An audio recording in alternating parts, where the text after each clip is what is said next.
Good afternoon, and thank you for joining us for today's Business Success Series presented by Manulife on why Waterloo Region needs the Youth Creativity Fund. My name is Allison Mitchell, and I'm a program manager at the Greater Kitchener-Waterloo Chamber of Commerce.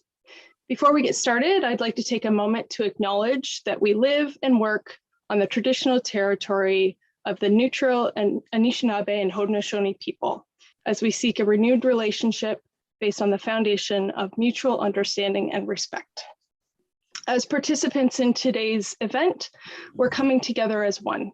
We believe everyone is free to be their true self and receive the same respect and opportunity regardless of age, ethnicity, gender, culture, identity, sexual orientation, beliefs, or language. We hope that you will join us in fostering a positive environment here today that is a safe and welcoming space for all. We know that there is more that we can do, and we're committed to listening, learning, and growing as we go. Today's session would not be possible without the continued support of our sponsors. A special thank you to our title sponsor of the Business Success Series, Manulife, our platinum sponsor of the series, Immigration Partnership, and June sponsor, Learners LLP. Those organizations are committed to supporting our local economy and providing businesses with the resources and tools they need to thrive. Before today's session begins, I'd like to go over a few quick reminders. Please ensure that your microphone is muted throughout the session to cut down on the background noise. If you have a tech-related question, please comment in the chat section and a representative from our team will be with you momentarily. If you have a question for today's speakers, please put them in the Q&A and we'll answer them throughout the conversation.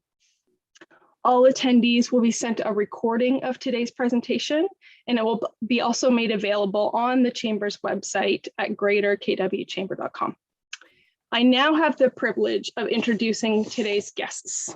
We are joined today by Scott Higgins, President, HIP Developments, and Scott Verhoeve, Executive Director, BEP Waterloo Region. Thank you both for joining us today. Thanks for having us. I'm really excited for today's conversation. I was involved with the BEP for many years because I believe helping young people prepare for their careers is critical. And so let's get started. What is the Youth Creativity Fund? Who wants to take that one? I'll jump in first. I mean, sure. The Youth Creativity Fund is sort of the brainchild of us a little bit pre-COVID and certainly through COVID, thinking about the importance of the youth and our kids in Waterloo Region, and really the future depends on the ideas and the confidence that they have to pursue their ideas. And so HIP Developments and a couple of community partners started thinking about how we can feed the ecosystem we participate in. We can't just be real estate developers. We have to try to be community builders. That's ultimately what our job is as real estate developers. And we took a youth focus and came up with the idea of a micro granting program for kids, mirrored on a micro grant program that was done for entrepreneurship and social enterprise in developing nations. Why couldn't we have a similar model of micro granting to support our kids? And then through that, we met Scott and his team over at the Business Education Partnership, the BEP, and started to explore programmatically how that could align with their initiatives in helping youth and job experience and employment training and confidence that way. And we're excited to tell you more about what the fruits of that partnership over the last 2.5 years behind the scenes. And we're ready to launch it to the community and more importantly, launch it to the youth in Waterloo Region later this year. That's great. Scott Verhoeve, maybe you can tell us a little bit about what the BEP is and how you're involved. Sure. Yeah. So BEP stands for Business and Education Partnership, Waterloo Region. So we're a local charity. We've been in the region for 20 years, and as of this upcoming September. And we exist to help young people explore careers, have experiences, learn about the world of work so that they can be better prepared to set goals and achieve them for their future. So this program's been a strong fit with us because we know it's really important to empower young people to actually create their own opportunities to explore and to be taking a very active role in that process. We think that's the best way that young people can be prepared for their future, is by being encouraged to kind of take that active role. And this program really puts young people in the lead and kind of responsible for their own learning and education, and moving it forward with the support of the community. That's great. So let's get into maybe some of the details of the Youth Creativity Fund. What age of youth or student would qualify, and how's the program going to work? Who wants to take it? Scott Higgins. We'll go with, yeah. Yeah, so I mean, right now it's rolled out to grade 5 through grade 12. I mean, I'll take one step back and talk about the importance of the program. Is, we do a lot within the chamber and the business community, and as a region focusing on post-secondary and up. We do a lot with our youth that are going to our colleges and universities, and perhaps we're not doing as much as we should as a region to push that culture down to grade 4, grade 5, grade 11, grade 12. And so this program was the recognition that as a region, we can't rely just on the success of attracting youth to post-secondary and hoping that a good portion of them stick around, that we have an untapped resource, which is all of the kids. I have an 11-year-old and a 7-year-old. They have ideas and they want to be proud of the region they're from. And so we didn't have really a good program. We didn't think regionally to reach those kids and say, you know what, you're from a very creative, inventive, innovative, it doesn't matter what word you use to describe it. There's something in the Waterloo region. And there's almost this element of creative lineage, inventive lineage that exists here. And those stories need to be unpacked and shared with our kids. And if you think of maybe half of our community is new as we grow as a region, there's not quite that attachment to Waterloo region as there once was. And so this is a way of truly building community, of celebrating our innovative and inventive past, of sort of passing that baton in a way to our young people in right now, grade 5 through 11, and saying, it's not your mom and dad, it's not the government, the community believes in you, believes in your ideas, and actually wants to help celebrate risk-taking, celebrate failure, and give you some money. And that's the real interesting part we're going to get to, is how the program is built. But, this is the community giving a kid $500 to pursue an idea, whether it's social, environmental, entrepreneurial. The beauty of this program, it doesn't matter. They get the money to pursue their idea because it's the underlying confidence to, as Scott said, take ownership over ideation, then take ownership over action, then take ownership over failure, because that's inevitably the outcome. And, and the program by design encourages those things, which for a young person, that's not really how the school system is built. There's limited mechanisms to pursue that independence. And so, how much confidence would a kid have if they knew the community wanted to invest in them and their ideas with no strings attached? If we seed that for a decade, we're going to really unleash the potential of our young people here in Waterloo region.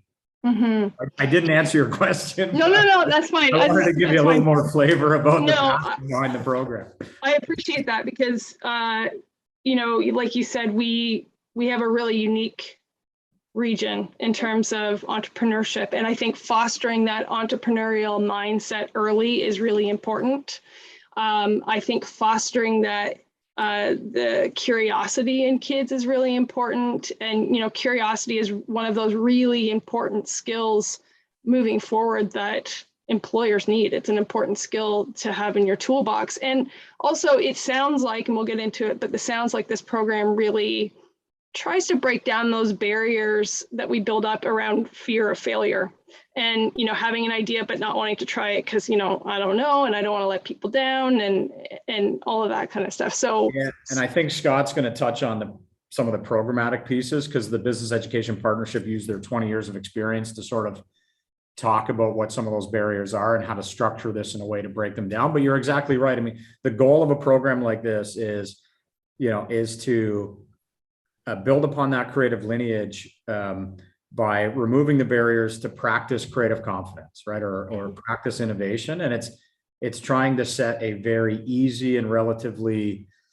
safe space where you're not, like, for example, the program that you apply, there's not a board that picks good ideas. It's designed that all ideas are a good idea, so long as you pursue that idea and learn something, because through that process, you're going to start to innovate. You're going to start to create. Right. The biggest misnomer out there is that creativity only rests in a few of us. Creativity is just an exercise of trying ideas, failing, learning, and trying again. Ultimately, the outcome is judged as quite creative, but the process is quite boring. And so the idea is to put a program in place that encourages the youth to take that first step, which is to try to understand that people value the ideas they have, and they actually have a mechanism to try that idea and to start to experience those types of things, so they can practice as they move through grade school, high school, into perhaps post-secondary and college. They have much more confidence in their own ideas and the attempt to pursue them. That's really the outcome. It's not the outcome of the ideas themselves that we're going to sit back 10 years and judge. It's going to be the, sort of the cultural confidence of our kids to try their ideas. And that's the measurable that I think is the most important KPI of an initiative like this. Is 10 years from now, we should have more confident and more creative kids, because they're not scared to try the ideas that they have. Right. And they understand that Waterloo Region is a place that valued that and invested in them. And we hope then in turn they give back to Waterloo Region when they go on and have all the success they're going to have in life. Right. That's great. How do youth benefit from the support of the Youth Creativity Fund? Scott Verhoeve, do you want to take that, or who's best? Sure. Yeah. Well, I think the Scott hit the nail on the head in terms of the long term. Perhaps the immediate thing is building that confidence, being willing to try new things. It's a mindset that we hope will carry them through their school years and beyond, and then that they hopefully give that back to the next generation for everyone's mutual benefit, right? I think in the most immediate sense, in terms of what do they get right away, up to $500 for an individual, and up to 1,000 for a group of students to experiment with the solution that they've identified, and that experience that they're going to undertake and learn from. So they are, as we said, kind of getting a pretty wide swath with which to experiment, and getting an opportunity to be invested in. And for some folks, they may have family or friends who would be willing to offer them something like this if they had an idea, but that's not the reality for everyone. So I think it provides an opportunity to make a more level playing field for more young people, which is an important part of this program too.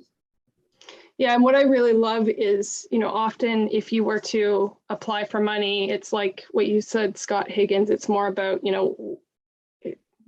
which project is kind of selected. There's already some bias in that kind of decision-making process, or there's judgment, we'll call it.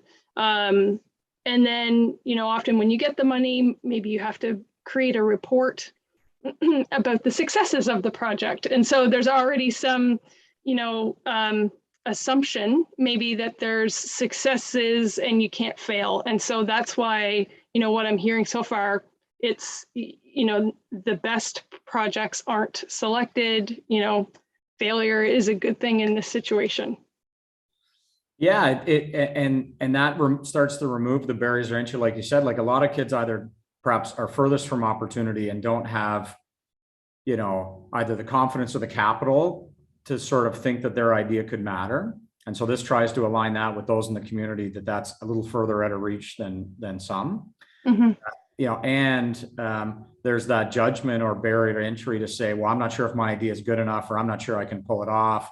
And it's those types of things that this program is trying to attack by saying that's not, because it's really not how innovation works. And we all kind of accept that fact in a post-secondary environment where we try ideas and we go through burn and we go through iterations, and we understand there's no definitive measurement of success for that investment, other than if we do it a whole bunch of times, good things happen. And so it's trying to take what we've learned in innovation culture, at a entrepreneurial basis, or even at a post-secondary basis, and trying to seed that mindset down at a grade school and high school level, because talent is everywhere. It really is everywhere. It doesn't, all of a sudden, you don't just have a kid that boom, they're going to create something in post-secondary. I mean, innate ability is in pretty much every kid. It's how much the system tries to stifle that. And this is a program to say, no, as Waterloo Region, as who we are as a people, we actually want to celebrate that. And we want you to participate in that. And if we collectively do that as a region, good things are going to happen. So it's really just trying to make sure that the success that we've had as a region, because of that mindset, is still rewarded and is still encouraged. And then as a kid, I mean, it's really interesting because I asked my 11-year-old, who Scott would, a grade 6, so he would be able to participate in the Youth Creativity Fund. And it was quite shocking to get their reaction. Like, wait a minute, the community would believe in an idea that I have, and they would let me try that idea and give me a little bit of money to try. Like, even just the notion that you could participate was such a smile on his face without even knowing what an idea was. Right. If we can get that disease to spread within the community, I think it could be just so powerful. And it's going to take some time, but that's ultimately where we want to go with that. And the other thing we haven't talked about is how do we raise money for this, which I know we're going to get to. But there's some important elements on how we've structured the fundraising component as well, to try to get the linkage of community for community, not government has to do something or the school has to do something. This is a chance for us as people in the community to help other kids in the community, which is so exciting for me personally, and I think for a lot of others, is how do I help kids that went through a hard time, right? So let's talk about that a little bit. How was this fund started, I guess, financially, and then what are you looking for moving forward to sustain it? You want to take that, Scott? Sure. Well, I most primarily, as Scott Higgins said, there was a group, himself and a group of individuals who, came up with this initial concept that we've developed. And so Scott's company, Hip Developments, has generously pledged a gift of $100,000 to get the fund started. And essentially what we're doing now is talking to other people and businesses who might have an affinity for this idea and to believe in what we're trying to accomplish here, see the value of doing this work over a long period of time, and who would like to match portions of that. So our goal is to try to at least match Scott's gift over the next while. And part of the ability to offer this fund in sort of a non-competitive type of fashion, it does require us to have pretty good amount of capital. Otherwise, we are going to have to make decisions at some point around what ideas we have the money to fund or not. So I think that's kind of our call to action here, is help us make this a reality. If you believe in this idea and the idea of giving young people a chance to take a risk and learn from failure, then you can make a donation, small or large, to make that possible. That's great. And I know that our chamber has contributed. I know that the Cambridge Chamber has contributed. So, we, as chambers, we hear from our members that the biggest challenge they have is talent. It was talent prior to the pandemic. It is talent now. As a former recruiter, I know that a great part of any talent strategy is connecting with students. And historically, I think that has probably been post-secondary students, but it's more and more important to connect with students that are younger, to raise awareness and to start helping them to develop the skills and experience that employers need as they graduate and help them explore.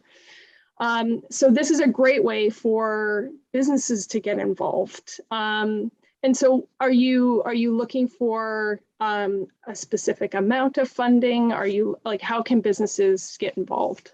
Yeah, I think $1 billion. No, I think realistically, we've set a goal of about $500,000 a year. Okay. The Business Education Partnership is a charitable organization, so you get a charitable receipt. The website is youthcreativityfund.ca. Youthcreativityfund.ca. There's a donation button on that. So it's an online donation. Larger donations can make inquiries directly with the Business Education Partnership, but they can also do that through the website. But we set the website up to be a grassroots funding movement. We're not trying to say, let's go find the top 15 employers that are seeking talent and everyone give us $20,000. I would like 100,000 people in the region to donate $20.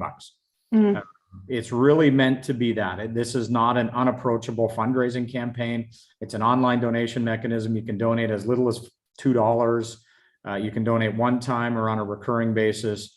The goal here is, in my mind, is to have, really those that have benefited from the region give back to the region. And the greatest resource we have is the minds of our kids. It's not oil, it's not trees. There's no new frontier to conquer. It is going to be the ideas of our children that matter for our future as a successful region. And we should be trying to seed that confidence and seed those ideas much younger than post-secondary. So here's a chance to take, $10 and give it to a good cause and know that that money is going to get in the hands of our kids. In turn, that money is probably going to spend to tackle ideas and outcomes within our region, right? Because our kids aren't developing a global solution just yet.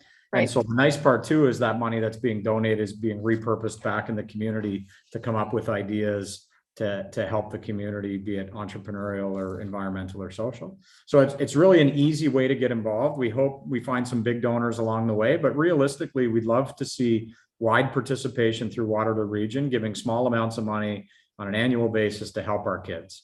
And here's a way to help your kids in a very positive way on trying to develop their growth and their ideas and their confidence, not just in a social way. Those are needed too. But, we're going to teach a whole bunch of kids to fish and watch how many fish we catch in 10 years in Waterloo Region. Right. Yeah. So in terms of timing, I know that you launched the fund maybe a couple of months ago now. And so we were just talking before we launched the webinar that we have kids that are finishing school this week or today. And so what does the timeline look like in terms of fundraising, in terms of when you hope to be starting to give out some of those micro grants? Yeah, so we have actually opened up applications for kind of a pilot segment of students until the end of the month, so tomorrow. And that's an opportunity for us to test the waters, test our processes out, make sure things are moving smoothly as we expect. Those sorts of things. And then we're opening it up to applications to a wider student audience starting in September. So in the meantime, we'll be raising funds, of course, but also, we see some benefit in letting young people know that this is coming. There may be that in the interim period, they may have some ideas percolating that they think would be a good fit, and we would invite them to develop that. They could go to our website and actually see, what the application looks like and what kinds of information they need to prepare, which is not much. Basic info that we collect and review with them. Certainly would invite students to be thinking ahead and then apply in September. And really from there, we're hoping to accept applications on a rolling monthly basis. So, rather than this be, something where, once a year there's an opportunity, creativity doesn't necessarily work that way either. So an opportunity for students to, if some idea that they come across, they identify there's a need, they see an opportunity to experiment with the solution, they could be applying that month and possibly being granted funds, a couple weeks after that, and move it forward. So we're quite excited about that model. That's great. So how is problem solving a key aspect of projects submitted for the funding?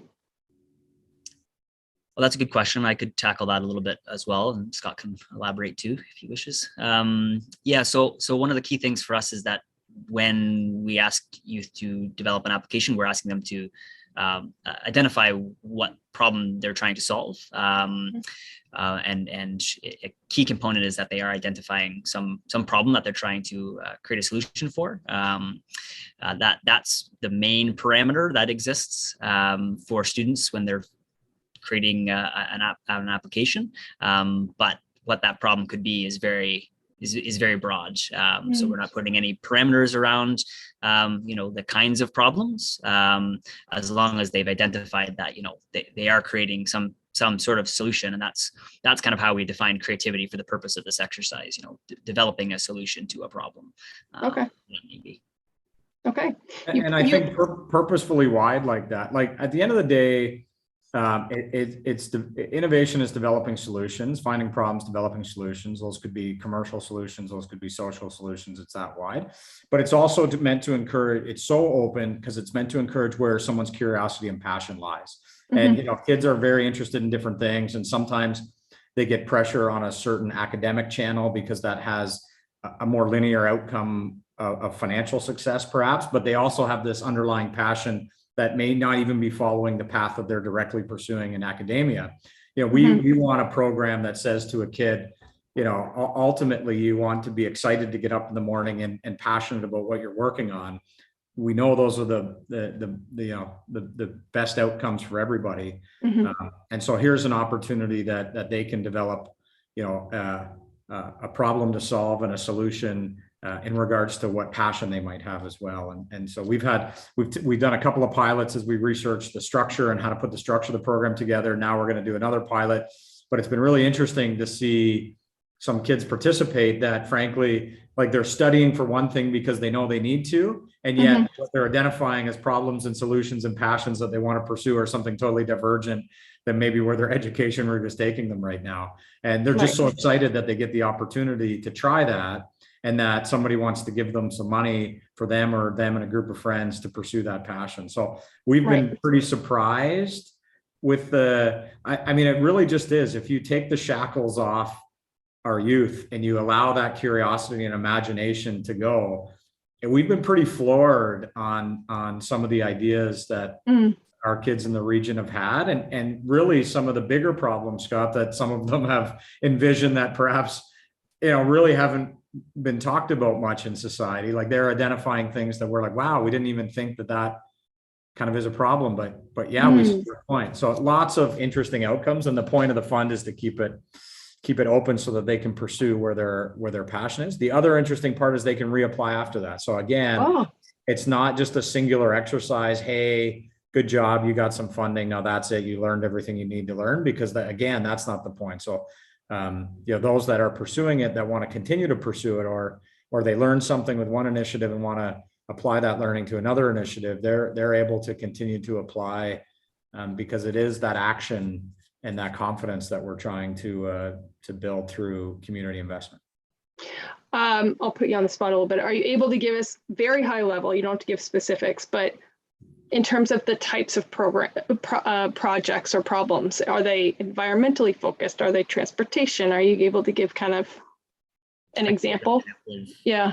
The first interview I did on this topic, I was asked this question and I said, well, we're just getting started. We don't have any examples yet. We're going to wait and see. Now we have had some come in as part of this initial this pilot phase right now. So, one that I noticed and there's definitely a range, but I think one that stood out to me that kind of shows the multidisciplinary kind of potential when you don't put a parameter around it was one young person had identified that he's an elderly grandparents who garden, but they're finding it more difficult these days to work in their own garden. So he actually, this person wants to create, essentially invest in some electronics components and try to program them to create an automated system that will water the garden and that sort of thing.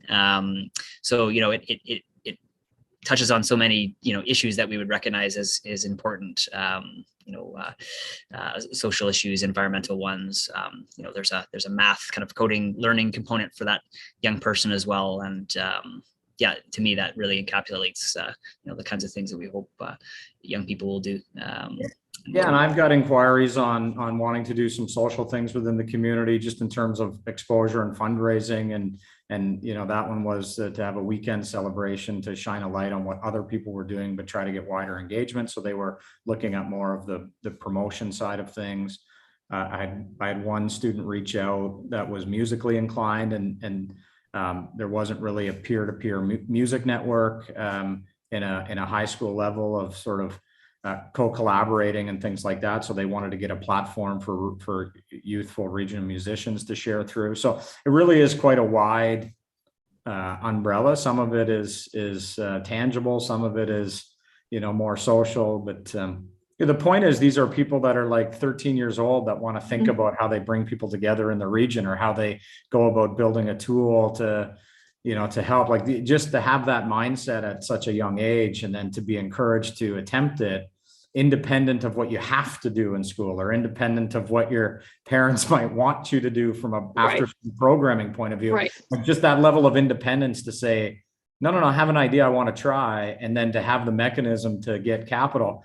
The capital piece is interesting because that's what builds a lot of confidence. Like there's something when you get a check to say your idea, as much as we're not validating ideas, we're validating actions. There's something that builds within a young person when they because they know what it is to get investment, say like, oh, I might go to university and start a company and someone might invest in me. Well, that's a big moment because it validates that you have ability and you have ideas that someone else is saying they see potential. And so $500 might seem, trivial perhaps, but to a young person, that might as well be $1 million. And that's being invested in them and their idea, just that alone.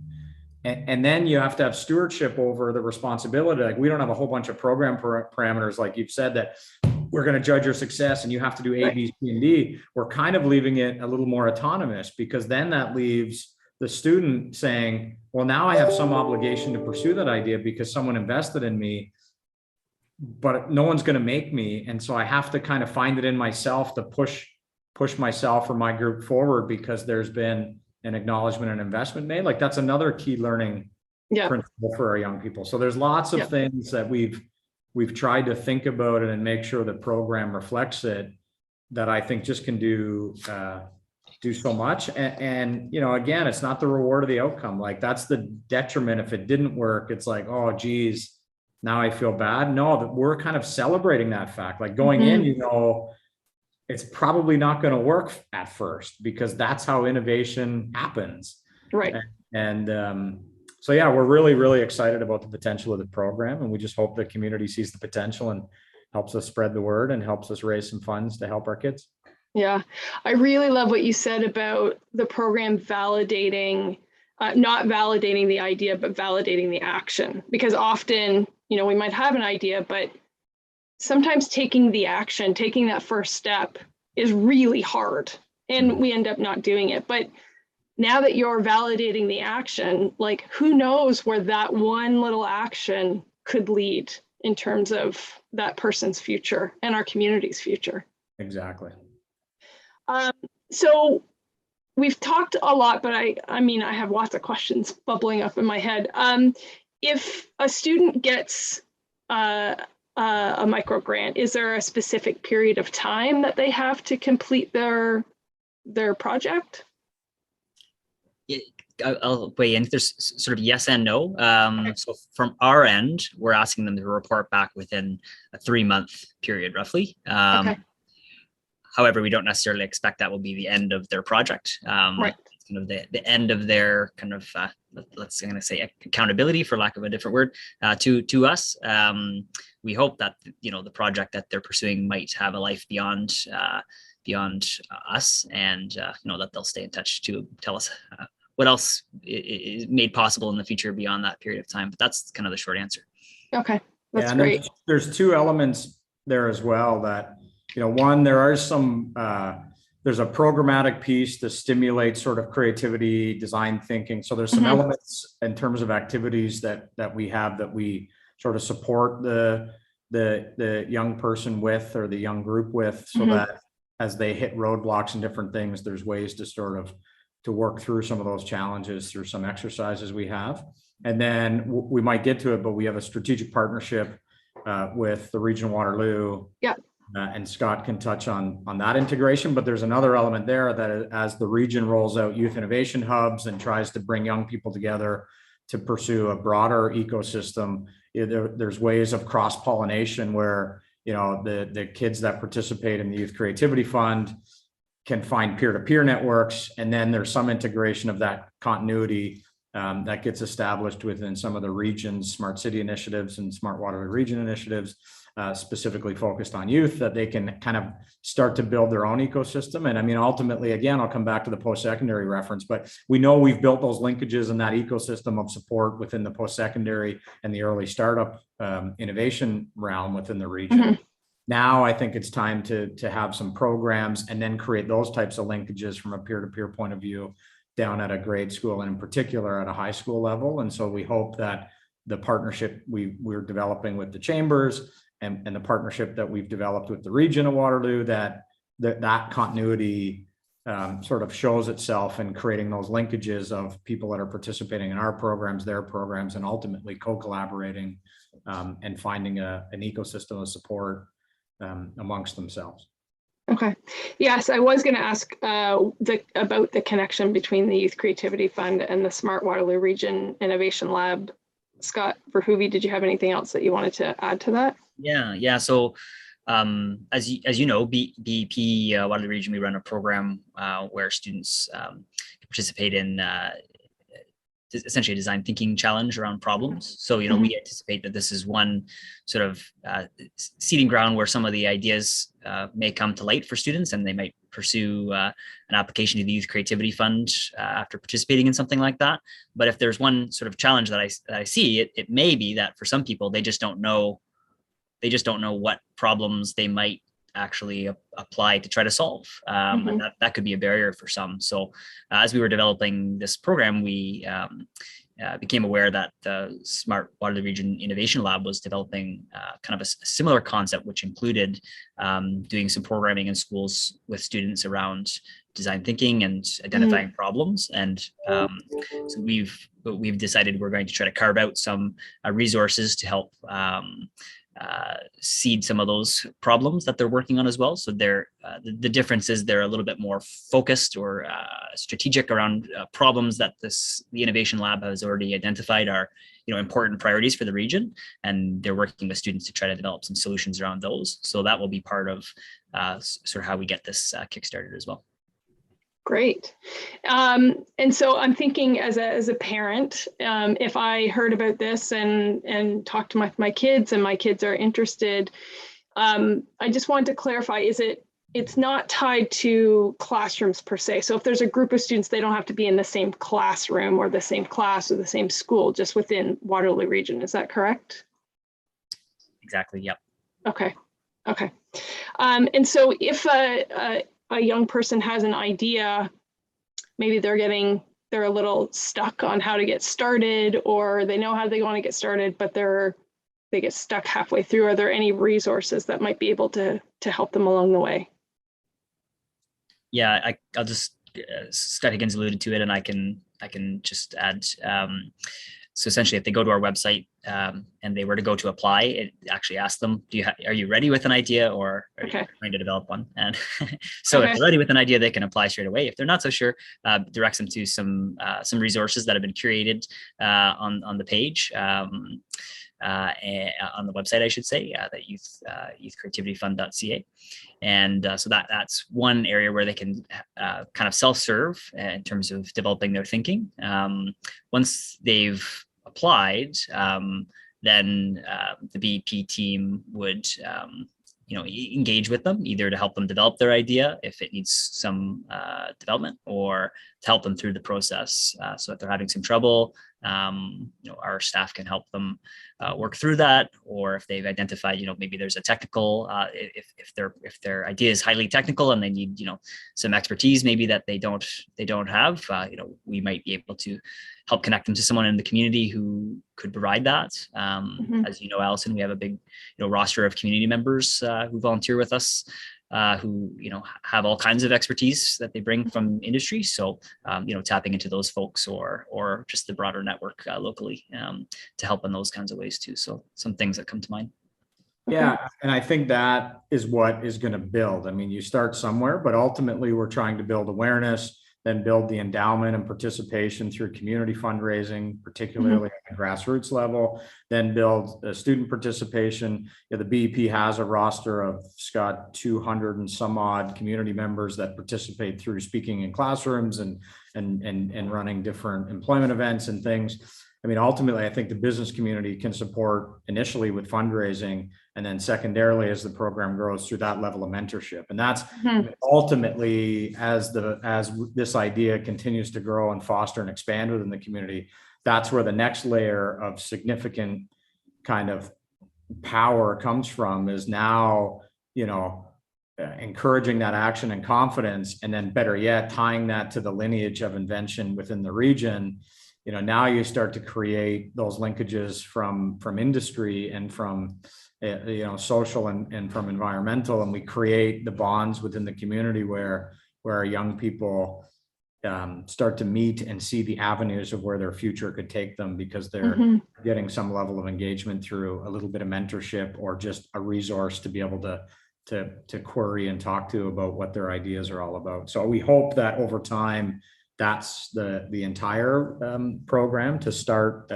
We think we have, we know we have enough resource to help our young people get going, but we think over time the business community and the community at large can participate in helping the kids, perhaps in a more direct way as well. Was this program modeled after another program? Do we know whether Waterloo Region is once again leading the way in an innovative program? I mean, Scott, you've probably seen some, but my quick answer is the uniqueness of this program is not unique. Innovation happens by taking ideas and reorganizing them in a certain way. I mean, most innovation is not a level of new technology; it's a level of new application, and through trial and error. And so, for us, as we looked at this program, we started by looking at various things, and one of the ones was that micro grant solution. And it just sort of dawned on us that there were so many things of trying to encourage outcomes through predetermined program outcomes, or applications that had judging and all these barriers. The one we liked the most was sprinkling little bits of money in say a developing nation to encourage women entrepreneurship in a place where women weren't encouraged to be entrepreneurs. But those programs through UNICEF and others have been tremendously successful in building confidence and then building that ecosystem up. So we sort of had a model in front of us that has shown itself to work in a different application, and we just thought, why can't that model work as a program delivery to reward young people with investment confidence, because it's worked in other places doing that exact same thing. So and like anything, we'll continue to innovate the program. I mean, the beauty of our region is we just get together and find ways to make things work. I mean, I've lived in Waterloo Region a long time, and we have probably the most inclusive ecosystem to help whatever it might be. We just tend to help each other, and that ecosystem has led to technology and innovation, has led to community coming together. And now is an opportunity to take that same ethos and do it with our kids. And we think the community will be ready for that, because we've always stepped up and helped each other. Now it's time to step up and help out our kids a little bit more. Yeah, absolutely. Yeah. Absolutely. So like I mentioned, this is a relatively new program in that it was just recently launched. I'm curious what the response has been from the business community, students. What are you hearing so far? Scott, you go first, then I'll talk about a little bit of what I'm feeling. How's that? Sounds good. Yeah, I'll say from the student end, we, as I mentioned, we had sort of a targeted pilot of a segment of students that we sent invitation out to. Would have been right at the end of May, so about a month ago. We had about a dozen people fill out an interest form within a day or two, so that was really promising. Wow. Even though there I had some educators say, you might not hear anything, right? People are tired. This kind of thing. It was really exciting to see that quick response. That was just a handful of high schools, even at that point, who had received it. So that's been very promising. And then, like I said, we're starting to see some actual applications be submitted here, and hoping to have a few more, even within the next day and a half here. Yeah, and certainly, things that have started to be shared online and whatnot with broader audience. People have been really seeing people say, they think that it's just such a great idea and unique thing and such a great fit for our community for all the reasons we mentioned. But Scott might share more on that front. Yeah, I mean, I think the response has been fantastic. It's especially when you talk about, engaging with our kids. Like everybody wants. Listen, I'm a parent. Life's not about me anymore, right? It's about what comes next. I think the response has been tremendous. Everybody gets the idea, understands it, knows that we have challenges ahead to continue to build the program, build the awareness, build the confidence in our kids to apply. But that's the beauty of it, is if that's our barrier, that's the barrier we're trying to overcome with our kids. So, Right. There's a tremendous positive response. The biggest thing now is turning, the yay, that's a good idea, into the help. And, Right. if everyone just says, wouldn't it be great if we dug a hole over in that field? It doesn't matter until we all pick up a shovel and go dig a hole in that field. So I keep reminding people, it's one thing to say, great ideas, let's do things. Our kids had a rough couple of years. We have to do programs like this. The way it's structured sounds so appealing, but we need the community to do the heavy lifting. We're relying on government to do it. We all know that sometimes works and oftentimes doesn't.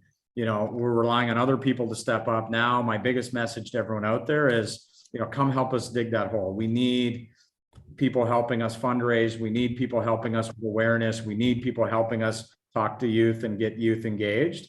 And so, let's build our youth creativity fund army and get to work and making sure that we have the resources to deliver this program to our kids, and then spread the word within our youth that it's there for them.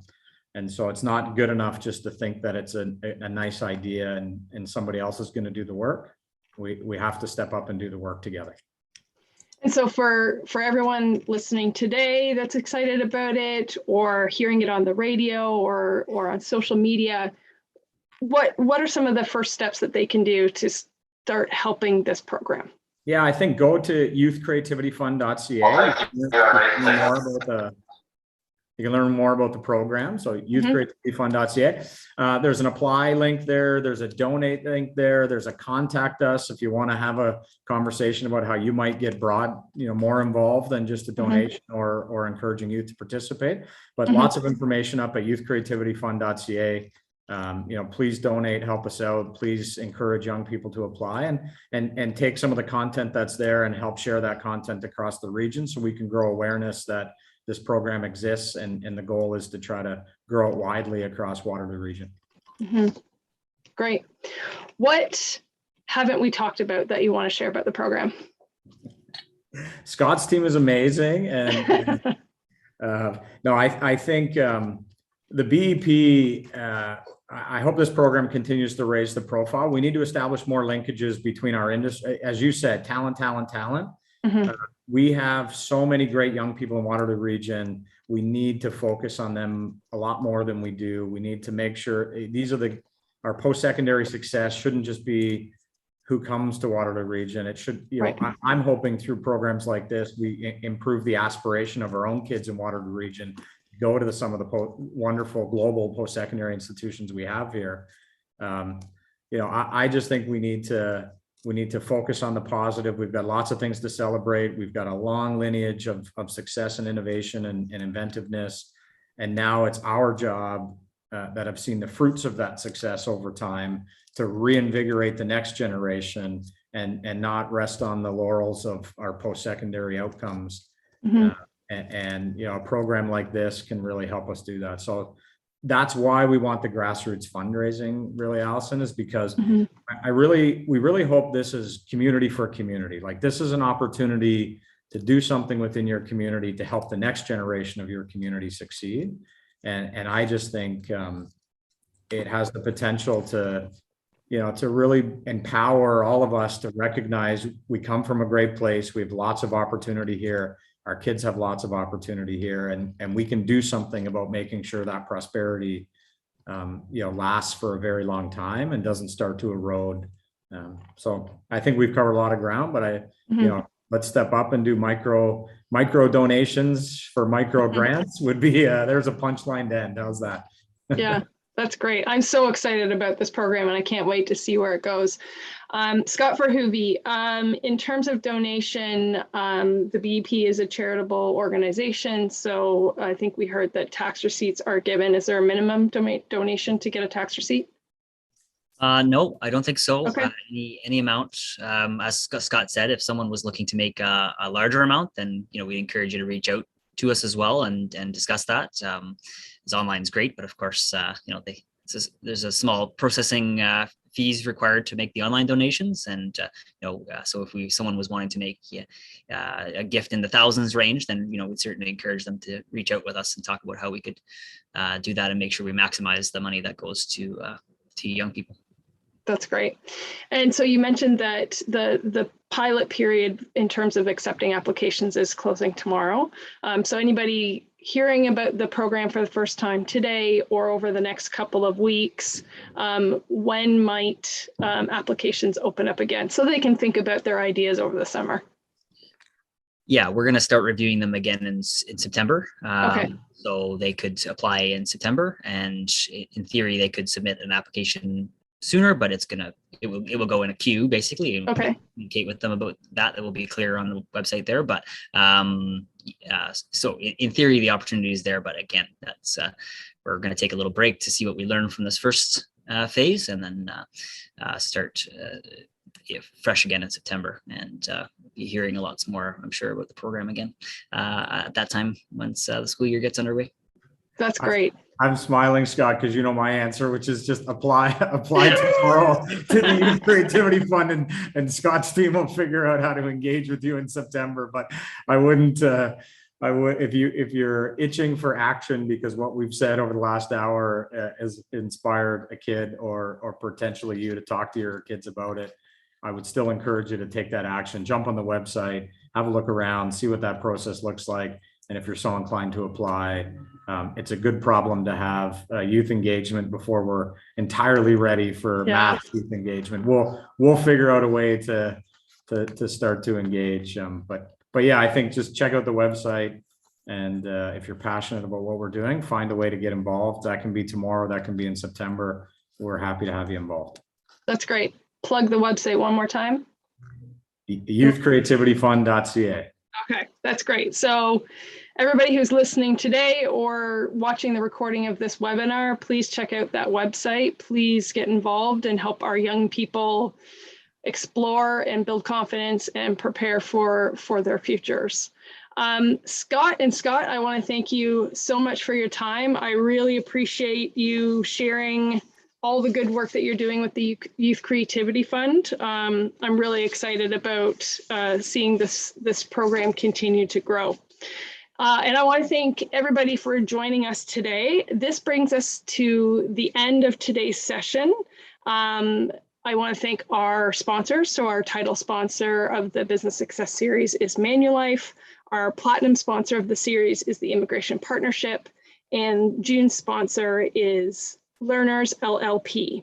And finally, again, thanks to everybody for joining us. Today was actually our last Business Success Series of the season. So I want to thank everybody who's joined in on a Business Success Series over the last several months of Wednesdays.